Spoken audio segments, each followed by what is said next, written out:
So, good evening and welcome to the Dusty Feet. It's 9/22/22, the date. It's a particularly interesting evening. It's a milestone. This is our 75th episode. The channel, I'm building it back up because it went at one point, and so we had to rebuild it. And so we're up to 75 episodes. That's exciting. So uh, go to TheDustyFeet.com or to the YouTube page, and they're all there. Okay. So tonight for us, we're going to be doing Aleph Beta's Into the Verse podcast. We'll be listening to one of those. Um, should we be afraid of Judgment Day? This is different. And it'll stretch you. But I think it's worth a listen, and I think we'll enjoy it.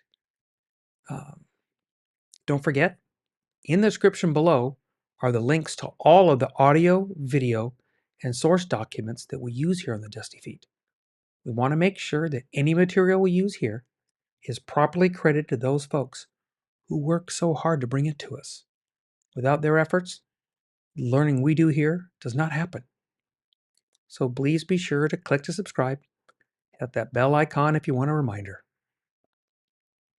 And as always on the Dusty Feet, this is a place where we can safely explore the endless ways of God and interconnection of His creation, where belief understandings may be challenged, divine misunderstandings may exist, and traditional teachings might falter as we pursue connection, context, and community with God and each other here in an environment of grace and love.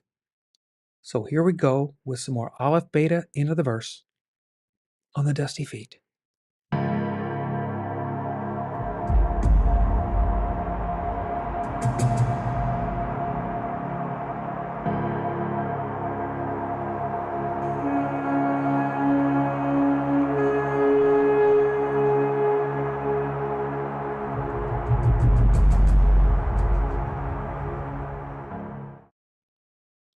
Okay, so as a setup, this is a rather lengthy, a little under 30 minutes of the End of the Verse podcast, but please stay and listen, and then we'll have a good chat at the end, I promise. So I'll be asking a question later. This is a heads up for a quiz at the end, right? What did you hear? Now, before you get all sweaty about tests and quizzes, this is not a right or wrong quiz. But I'm still asking the question, what did you hear? Remember, like we do often on the Dusty Feet, we're looking at connected patterns, red strings that link things together. And I would like us to, if we can, see if we remember something that some of us might already know, or at least think we do. You know, one of the purposes of the Ruach, the Holy Spirit, along with being a comforter, was to bring to remembrance, to bring what you've heard or experienced to the front. That can have a number of ideas attached to it, right? I'd like to explore, we've heard this before, but maybe for us, it is after the reference material that we're covering in this podcast episode.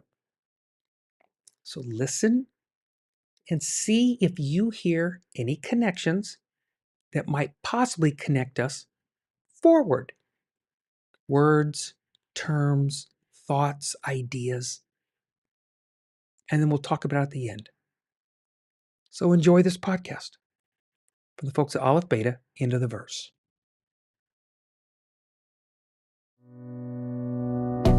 Welcome to Into the Verse, where we share new and unexpected insights about an upcoming holiday, diving deep into the verses to uncover the Torah's own commentary on itself. Hi, I'm Shalev. Let me ask you a question. If I took a poll right now asking, what is Rosh Hashanah all about? what would the most popular answer be? It's the Day of Judgment, right? Yom Hadin. God is going to judge the whole world on this day and decide its fate for the coming year. And what are we supposed to do? We're supposed to search our hearts, confront our misdeeds from the past, and do teshuvah, repentance. And with all that focus on our misdeeds and repenting, it can end up feeling like one big guilt fest. But what if I were to tell you that Yom Hadin, that Judgment Day, isn't in the Torah? Those words, they never appear. That's it, cancel shul, we're going to Disneyland. Well, not so fast. Our tradition definitely does tell us that Rosh Hashanah is a day of judgment. But what if the reason the Torah doesn't call it that is because judgment isn't the true essence of the day? And until we understand what Rosh Hashanah really is about at its core, we're not really ready to observe it, to do it right. So in this episode, with some help from Rabbi Fohrman, we'll explore the question of what Rosh Hashanah really is primarily about.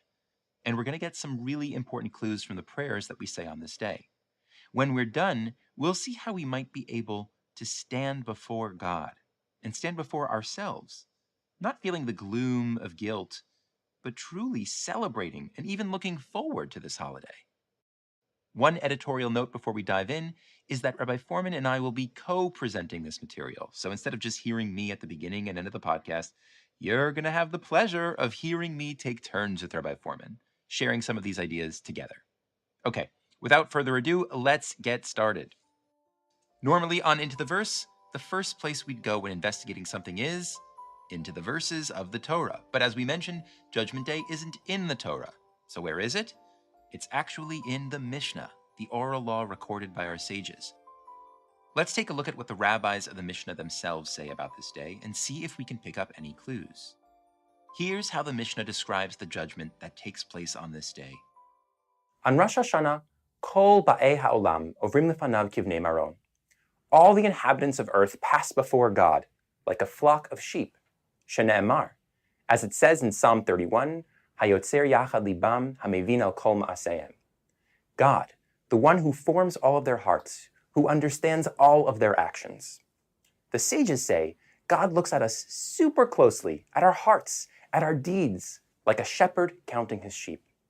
So, it's exactly what we might expect. The sages are describing God, kind of like the eye of Sauron, lidless, always watching, seeing all the sins and misdeeds, judging us for them. But that's not all the sages say about Judgment Day. In fact, the Talmud that explains the Mishnah, they give us a really different notion of this day. It discusses what are the appropriate prayers to say on Judgment Day. And instead of telling us to be guilty and pray for mercy because the great lidless eye is watching, the shepherd's gaze escapes no one, beg for forgiveness, the sages in the Talmud say something else. They suggest 3 sections of prayer. Here, I'll let Rabbi Fohrman show you. The Talmud says that the prayers on that day should have 3 basic themes. The first one they call Malchiot, verses that describe God's kingship. Imru lefanai Malchiot kadei shetamlichuni aleichem, the sages of the Gemara say. Say before me verses of kingship so that you will crown God as king over you. That's one section. The next section is called Zichronot, verses that describe fond remembrances that God has of the people of Israel. In the words of the Gemara, Zichronot, say verses of memory, Kadei sheyala zichronuchem lefanai latova, so that your memory should come up to me in a good way. And finally, a third section, Shofrot, verses that reference shofar. In the words of the Gemara, Bameh, how will you be remembered? You'll be remembered through shofar. All told, it's a kind of mysterious 3-fold formulation of the day. These 3 categories of verses end up being the center of gravity around which our prayers on Rosh Hashanah revolve. But why? What exactly would Malchiot, Zichronot, and Shofrot have to do with this larger idea of Yom Hadin, a day of judgment? Thanks, Rabbi Fohrman. So, the prayers aren't quite what we'd expect them to be when we consider Judgment Day. The sages in their formulations of this day of judgment, they seem to see something deeper about this day than simply weighing your deeds and confessing your crimes. Something that has to do with Malchiot, zichronot, and shofrot. Kingship, memories, and the shofar. On the one hand, this is kind of nice. There's no guilt, no forgiveness, but on the other hand, it's kind of confusing. What kind of judgment day is it without guilt? And where are they getting this idea from if it's not in the Torah? Well, let's take a look at what the Torah itself says and see if it can give us more clarity on the essence of the day, and maybe help us see what the sages saw that made them understand Rosh Hashanah as Judgment Day, and as a day of kingship, memories, and shofar. Rabbi Fohrman analyzes the Torah's description of Rosh Hashanah. The Torah characterizes Rosh Hashanah with just a couple cryptic words. It calls it a day of zichron trua, a day of remembering the cry of the shofar. What exactly does this mean? It just seems to be hopelessly ambiguous, a day of zichron trua, a day of remembering the cry of the shofar. But whatever it means, it certainly doesn't seem to be saying it's a day of judgment. I mean, if you want to say it was a day of judgment, you just come out and say, on the first day of Tishrei, that's a Yom Hadin, a day of judgment. God has these scales and weighs the lives of everybody. Nothing like that. Yom Zichron Trua, a day of remembrance of the cry of the shofar. Almost as if like there was some event that we were supposed to remember involving a shofar, but like an event that was so obvious that obviously, yeah, just remember that day, the cry of the shofar. Like, what are we even talking about? What is so obvious to the Torah here that you and I aren't getting? The amazing thing is that the sages actually tell us what event it was, right exactly where you would expect them to tell us. Listen now to the words that we all say as part of our Rosh Hashanah prayers right before we actually declare the verses of Shofrot. Ata nigleta ba'anan kvodecha. You, God, revealed yourself in a cloud of glory. Al am kodshecha, to your holy nation, l'daber imam, to speak with them, min hashamayim hishmatem kolecha, from the heavens you made your voice heard, v'nigleta alehem ba'arpale tohar, and you revealed yourself to them in thick clouds of purity. When it happened, gam kol ha'olam kulo chal mipanecha, the whole world trembled before you, bigalotcha malkenu al har Sinai, when you, our king, revealed yourself on Mount Sinai. Yes, that's the event the Torah was talking about. Zichron Trua. That's what we're supposed to be remembering here on Rosh Hashanah. It's the memory of the cry of the shofar. The cry of the shofar that the entire nation, that we all heard way back at Sinai. If you read the text of Revelation at Sinai, you'll find there was a shofar blast there. That cry seems to be what the remembrance of this day is about. The shofar at Sinai, it was God's way of saying, this is me. Later on, Anochi Hashem Elokecha, I am the Lord your God. Those would be the first words of the Ten Commandments, this is me. But even before the voice coalesced into words, even before that, when there was just raw, untrammeled voice, the voice of the shofar, the voice was also saying, this is me. And now, every year we have Yom Zichron Trua, a day of remembering the voice. When we hear the shofar, it takes us back. It stirs something in our collective human souls. We know that voice. It was the moment we made contact. It's the moment that changed everything for us. After that moment, we could never be the same. That memory of the shofar, of the first encounter with God, somehow that is the essence of Rosh Hashanah. I'd argue that if we aren't relating to that, if we don't remember that core encounter, we're missing the essence of the day. Yom Hadin, Malchiot, Zichronot, Shofrot, they are all expressions of the primal encounter with God, of the day we first met him and heard his voice. That's a very different Rosh Hashanah than the one many of us are used to. But I believe it's the one the sages intended.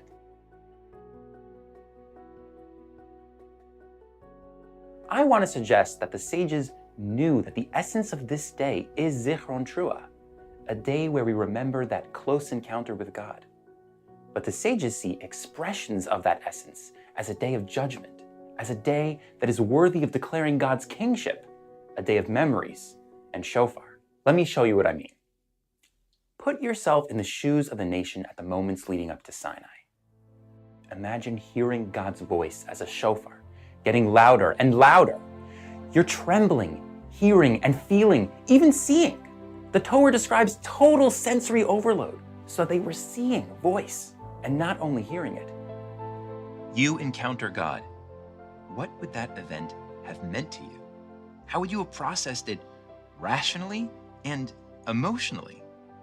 Wouldn't it have made God's power, God's mastery over all so much more real? And I don't mean that it proved God exists. I think the generation that went through miracles in Egypt and the splitting of the sea, they knew God existed. But there's no hiding from that knowledge when you encounter God directly.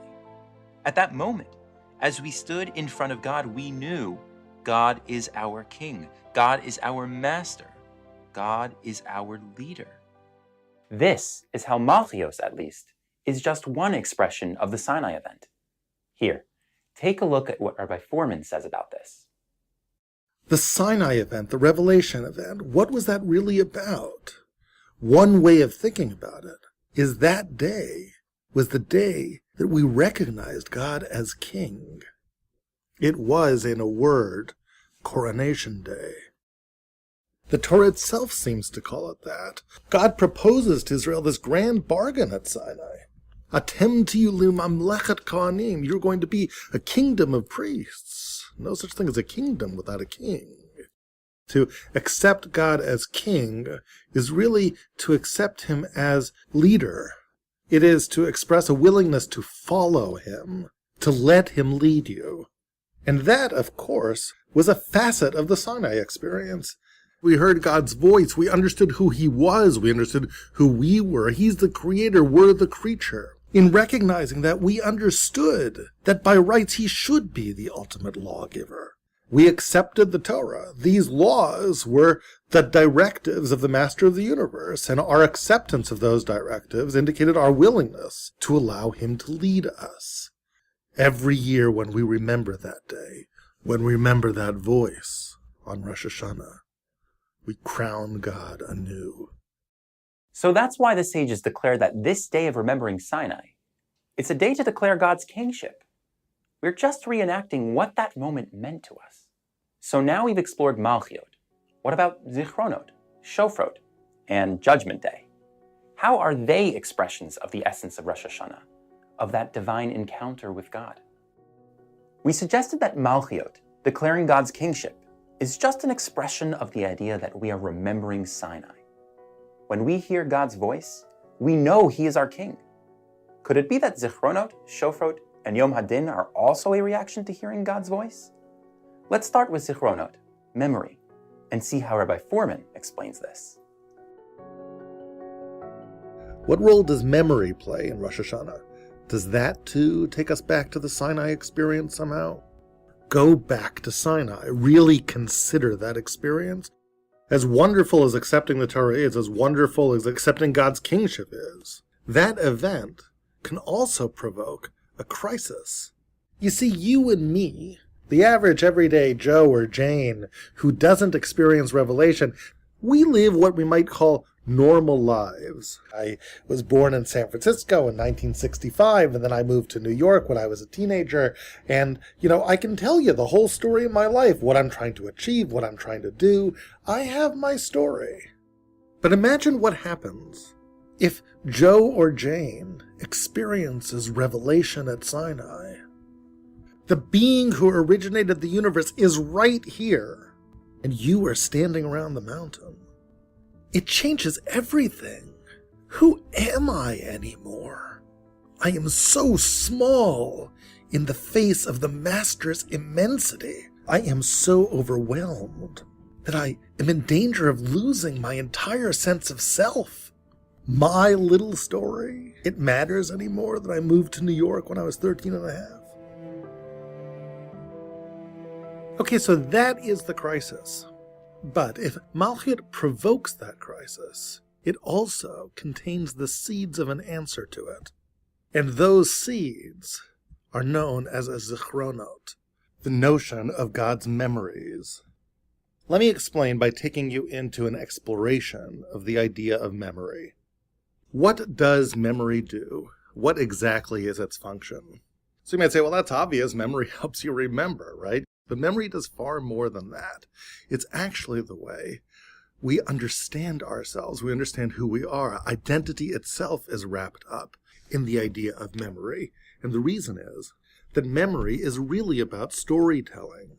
When you remember things, you're actually connecting the dots between your various experiences, weaving them together to form a story, and our identity emerges from that story.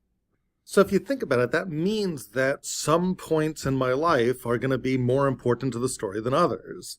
Let's say I'm a big fancy investment banker, and as I'm rushing out the door to work one morning, my 7-year-old daughter spills orange juice on the floor, and I clean it up before I go to work. So that might have happened, but in the way that I talk to myself about my life, it's a rather disconnected dot. It doesn't really contribute to the grand story of my life, at least the way I see it. But now, here's another way to start thinking about the crisis of Malchut that we talked about before. If there really is a king in this universe, maybe there's a grander story than the one I'm telling myself. Maybe the Creator has a story too. You think your life is about your story. And from your perspective, when your daughter spilled orange juice, that wasn't a big deal. It was a disconnected dot. But maybe the Creator, in his story, maybe he doesn't think so. Maybe when you stopped and you patiently cleaned up that mess and smiled to your daughter, maybe that was a really meaningful dot. Maybe everything needs to be seen as how it connects to that dot. Maybe your life in the master's view is not just about what a good hedge fund manager you are, but how you balance your career and family. There's a story being told in this universe, and it's so much larger than just you. There's a grand weave of history. And at one level, that's scary, but on another level, it's deeply comforting.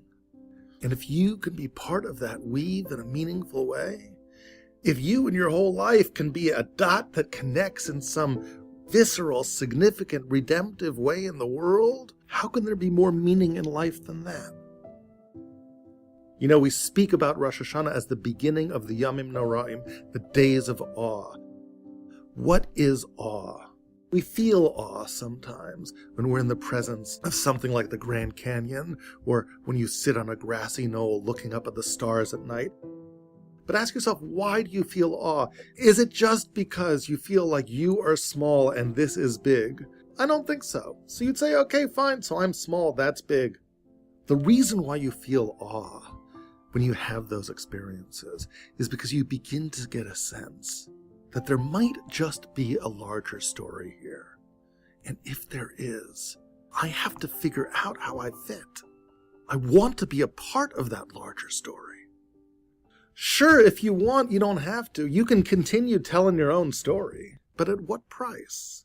For those of you who read Harry Potter, right? Remember that moment when Harry is at platform 9 3/4 and he's trying to figure out where that train to Hogwarts is. So he's asking around, and he asks somebody, and a guy by the name of Joe, and Joe doesn't know. He says, I have no idea. I've never seen platform 9 3/4 before. Imagine you're Joe. You know, you have your life, you're doing your own thing. But imagine that one day you figure out you're part of J.K. Rowling's novel. There's a creator here, and there's a grand epic story. It's Harry Potter, and you just got bumped into and asked which way the train is. Now, in that moment of revelation, when you realize there's a story here, the Sinai moment, as it were, what do you want most deeply? It's like you feel like petitioning the author and say, could I have a significant role in this story? I don't want to just be the guy who got bumped into to ask where the train is. How can I help? How can you take my life, my personality, my gifts, my track record, what I've done, weave me into that story? So yes, on the one hand, the Sinai moment, the encounter with kingship, implies din. It implies judgment. You're going to look at my life. You're going to see who I am. You're going to see my track record. What have I done? How can I contribute? But that's a glorious thing, that judgment. It's not judgment in order to be punitive and see what terrible things you deserve to be subjected to be paid back for all your sins. No, this judgment is a marvelous opportunity. It's my opportunity to be a part of the grand unfolding story. Take me in. It's incredible to think of judgment as a way of being considered, as an opportunity to be part of something bigger than ourselves. This idea completely changes what it means to pray on Rosh Hashanah. Instead of saying, "Please God, spare us, forgive us for all our sins," it's saying, "Please, let us play a role in your story. Let us be important memories in the grand narrative of the universe." In Zichronot, we recall all these times throughout history we've been so privileged to play that part, and we ask God to let that continue through us. And if we picture the Day of Judgment as an opportunity for us to be part of that story, that's a thought that gives us great hope. Hope that we can leave the guilt of Rosh Hashanah behind, but also that we can approach Yom Hadin with a certain kind of reverence and even joy.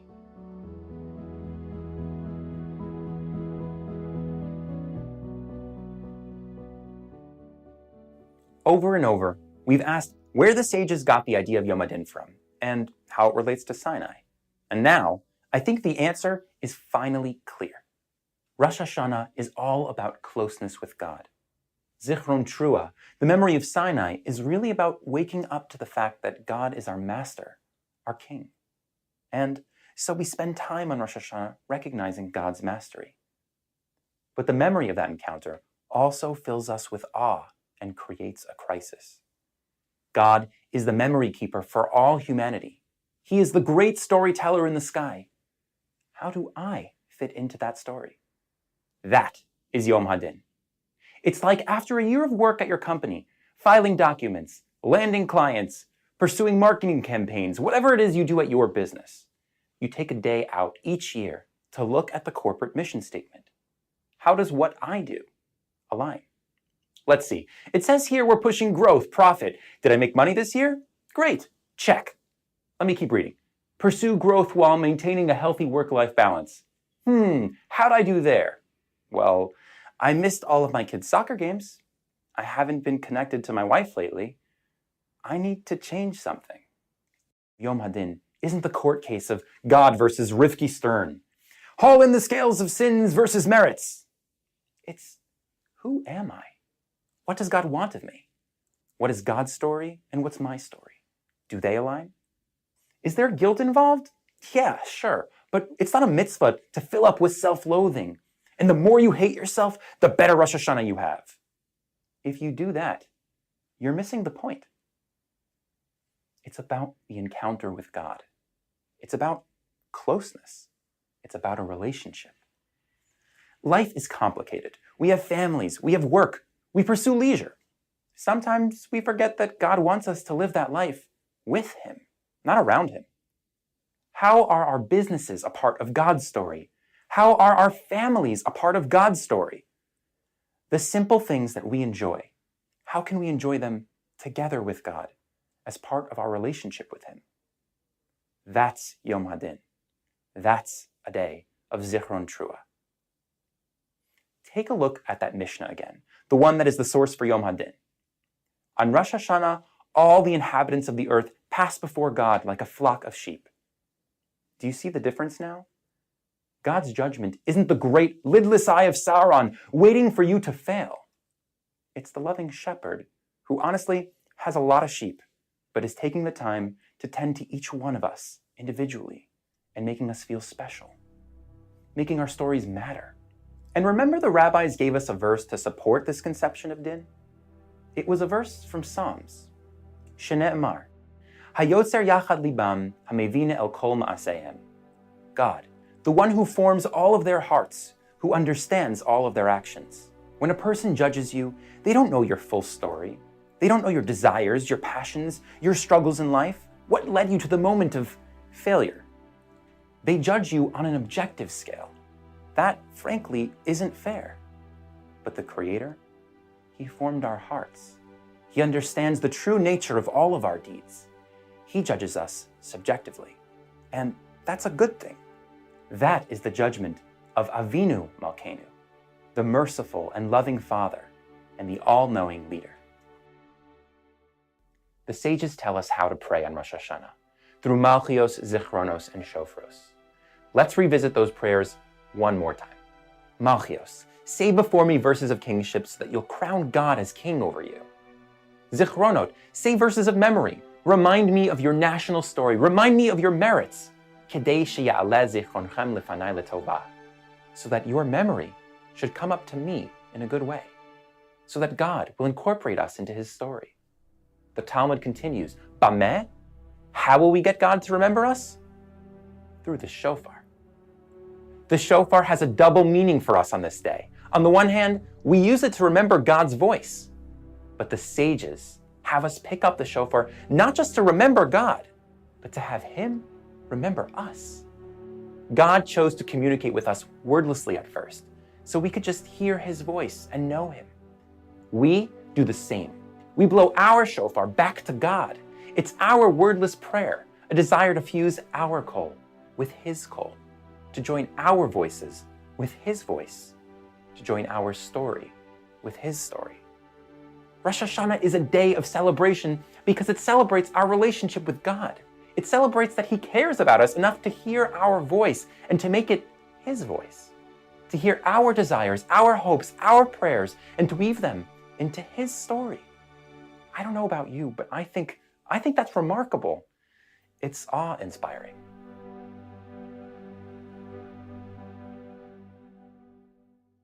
Okay, and on to the reflections portion of this episode. I know that I say at the end of every single piece, this is one of my favorite pieces, but sue me, this is one of my favorite pieces. And for me, this is very classic Rabbi Fohrman or classic AlephBeta. One of the major takeaways that I have at AlephBeta, and particularly in this piece, is that a lot of our rituals, our prayers, they're sort of like bones. They provide structure and stability, but the spirit is something we need to bring to our rituals. That's one of the things I think great Torah study does. Learning Torah helps you bring spirituality, helps you bring the emotion, the heart, the values to the dry bones. So I'll tell you what I do practically as a way of connecting the dry ritual experience of Rosh Hashanah, of going to shul and saying the prayers, with the values and the beauty that emerges from a course like this. And I'd recommend this exercise if it works for you. If not, come up with something that does. But here's what works for me.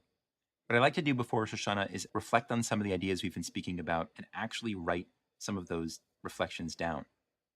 Why write them down?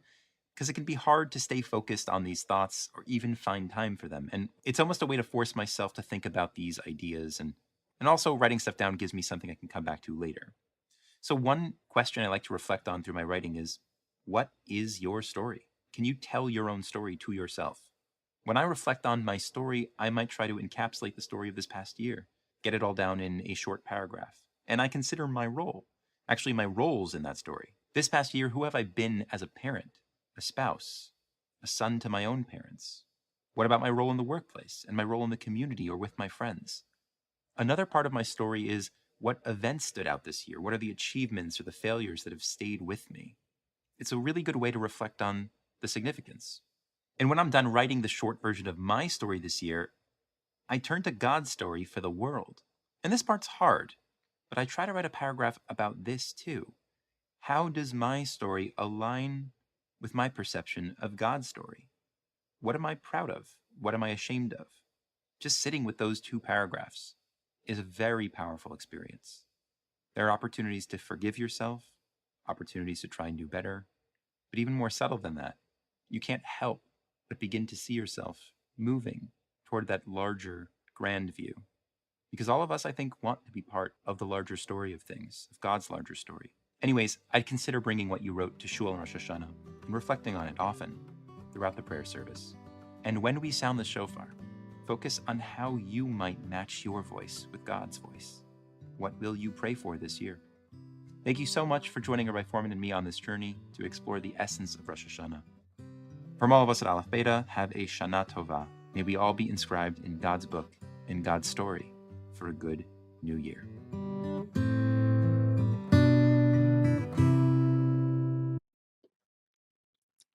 Okay. Rosh Hashanah, Yom Hadin, the Day of Judgment.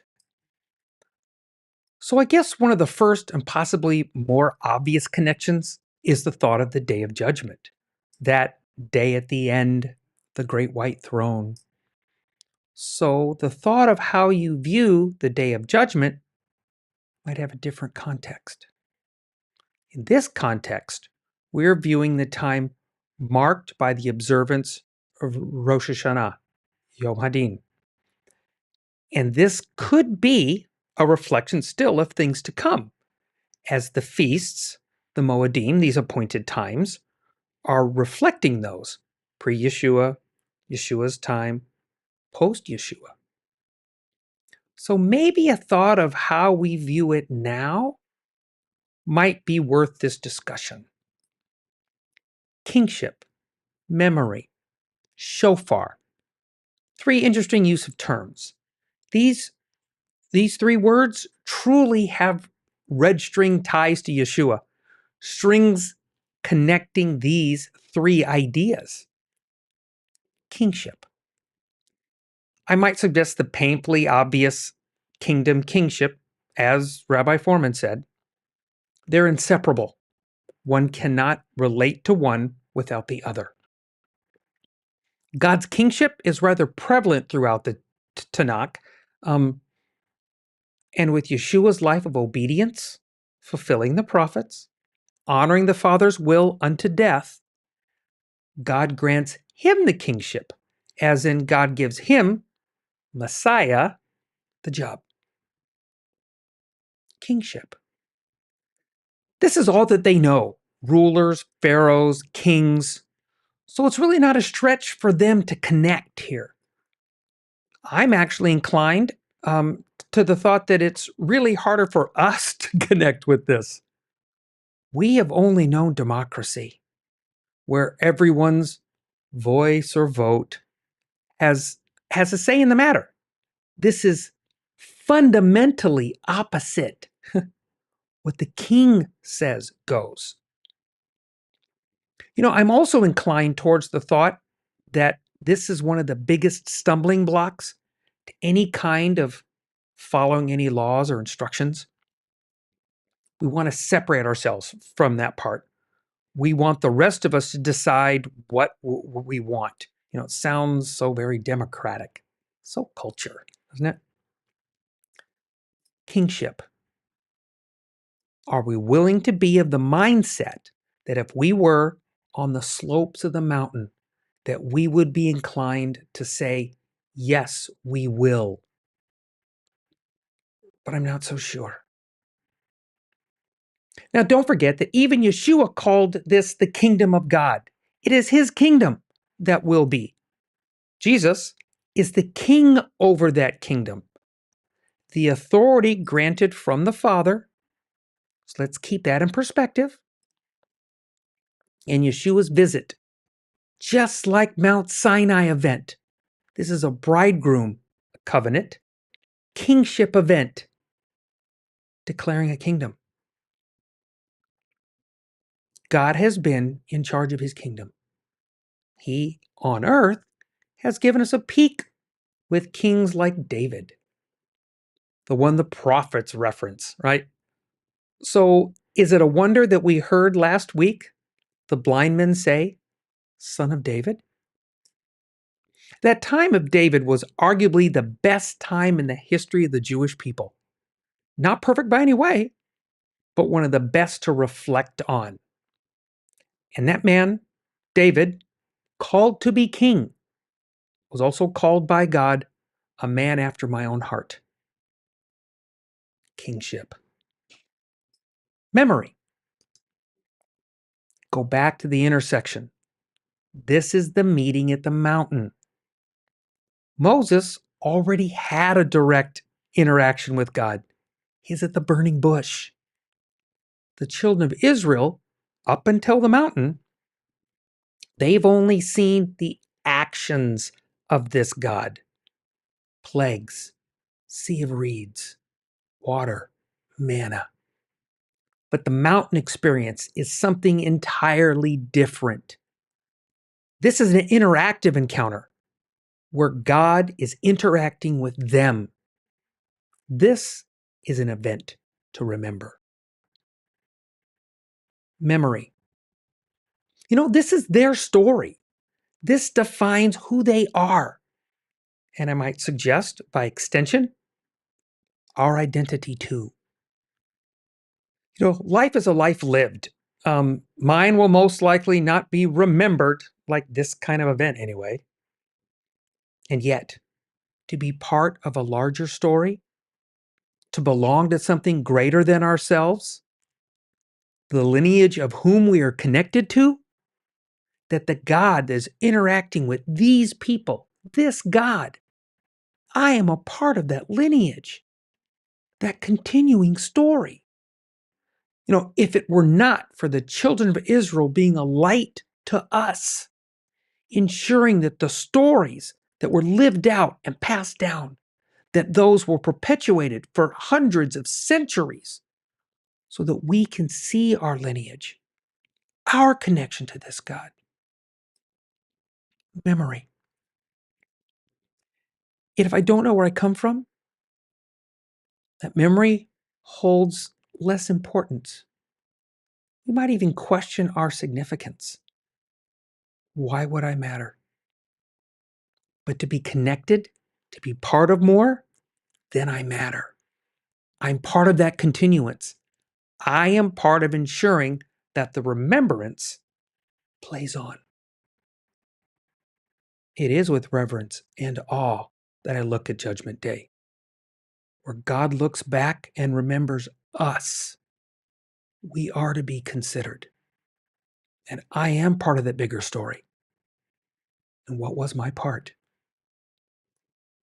I've realized later, when I connected with this God, that I became part of that story.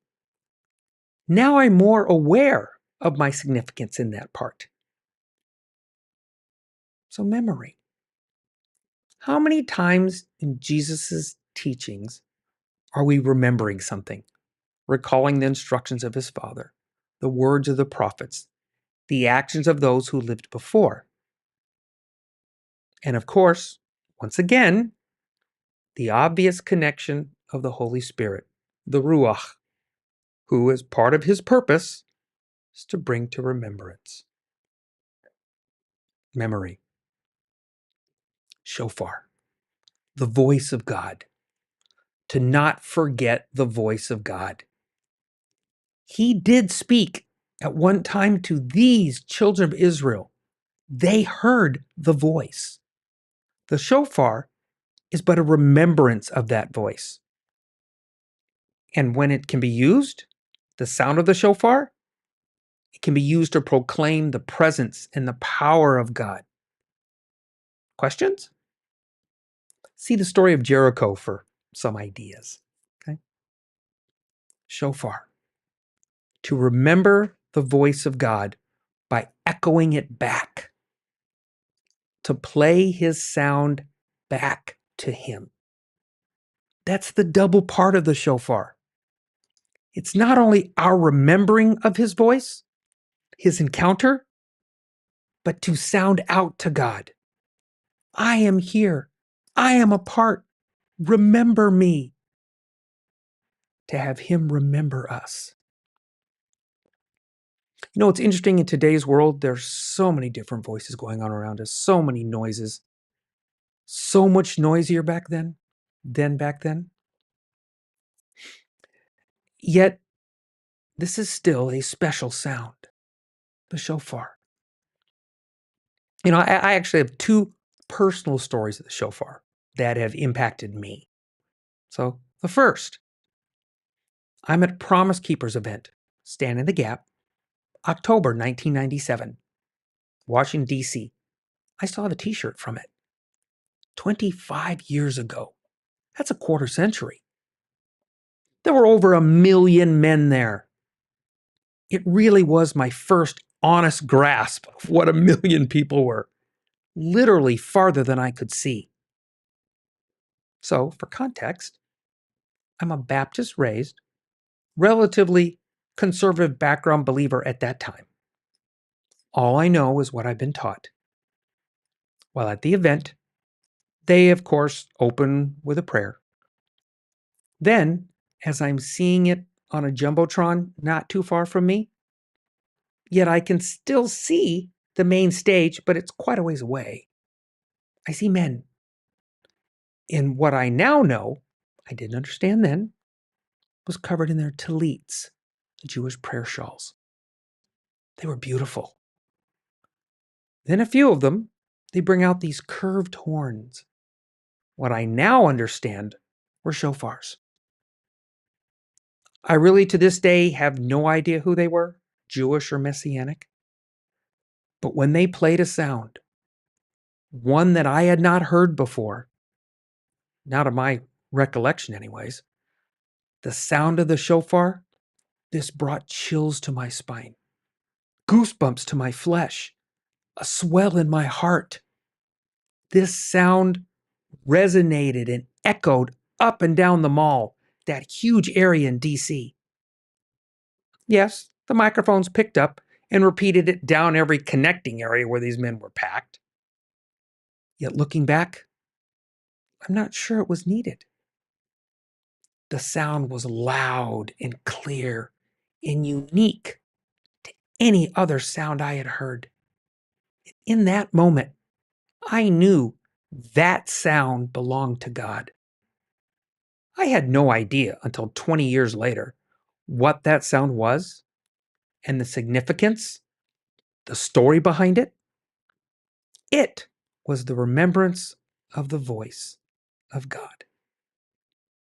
The second story, I guess, was over 5+ years ago, and I'm listening to a story of one of the co-founders of Hebrew Nations Radio. They're in Oregon. I think it was Don Wyant's wife, Cindy, if my memory serves right. She's telling the story of being in the hospital. Her daughter she'd been injured, and she was extremely concerned and was reaching out to people in multiple ways. The radio station, social media, phone calls. She was asking for prayer.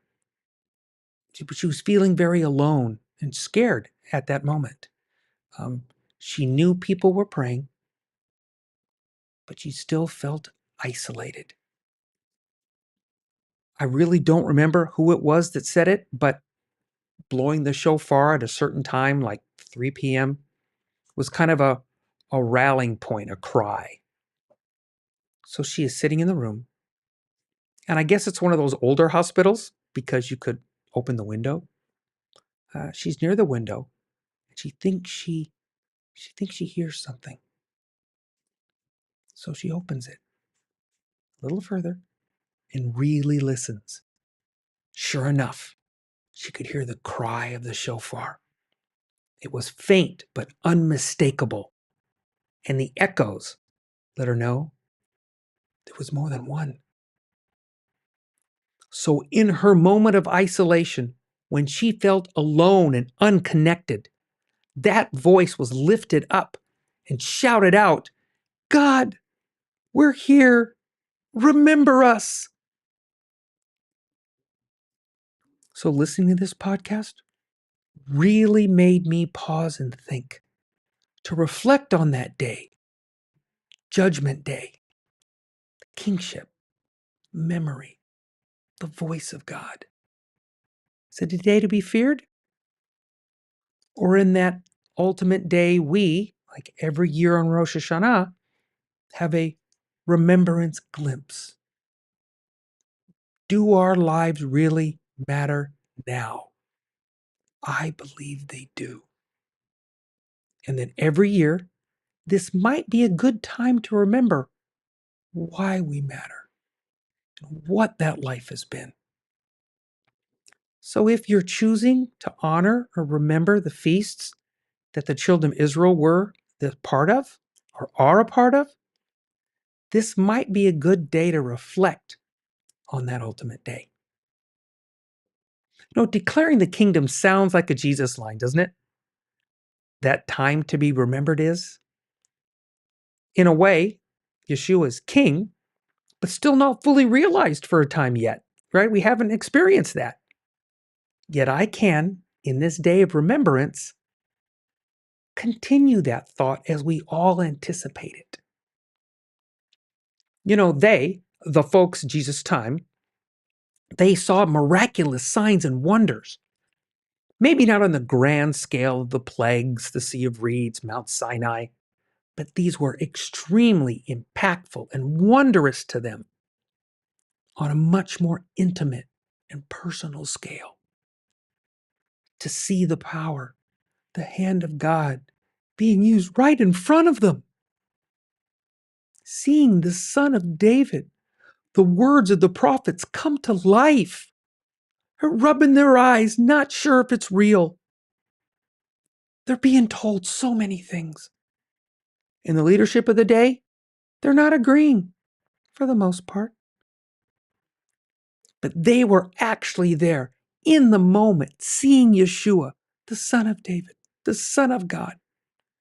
Just like the folks at the Mount heard God the Father and hearing the words, remember the kingdom. It's starting with me. Let's get the ball rolling.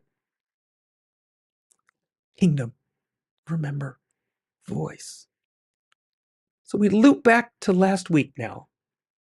We're with Jesus before the blind and the mute are healed. We're in a conversation with the followers of John the Baptizer. And, we could be in a time of year for this. Really, would it surprise you if we were, right? And Yeshua's telling them that the tradition is the fast for remembrance. But since I'm here, that bridegroom king, now is not the time for the fast. It will be again.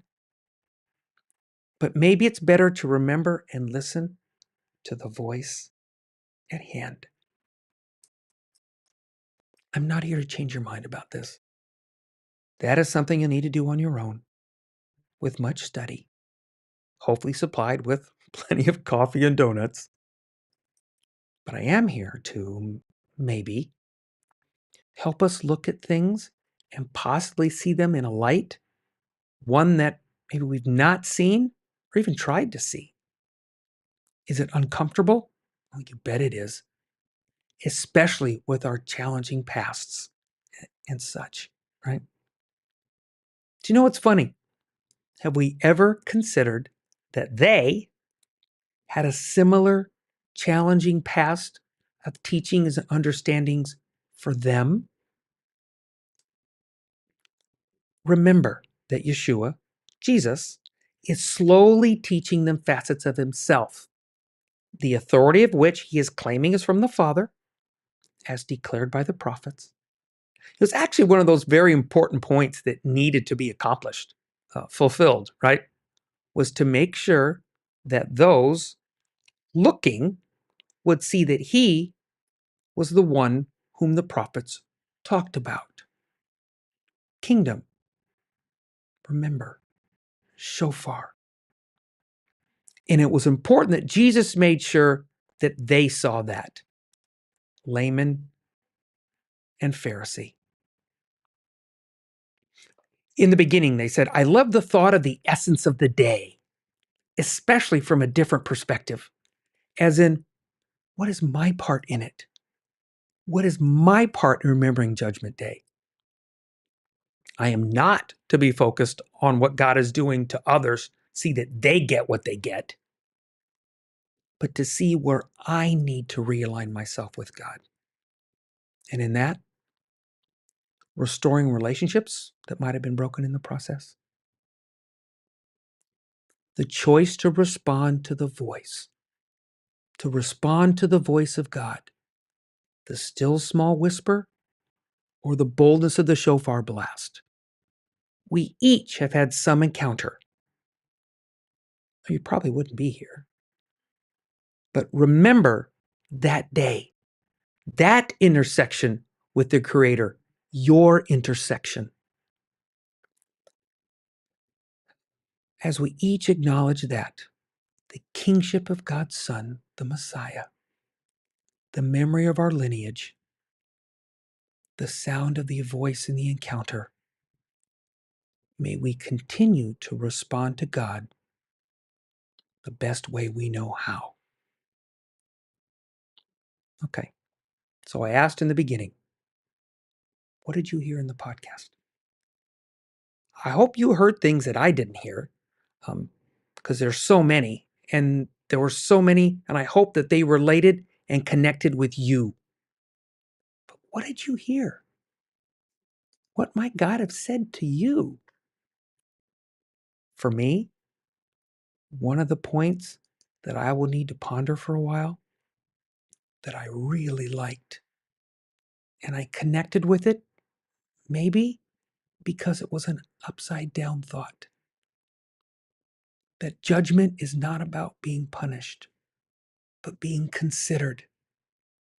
According to the revelation of John, there will be an ultimate judgment day, that great white throne.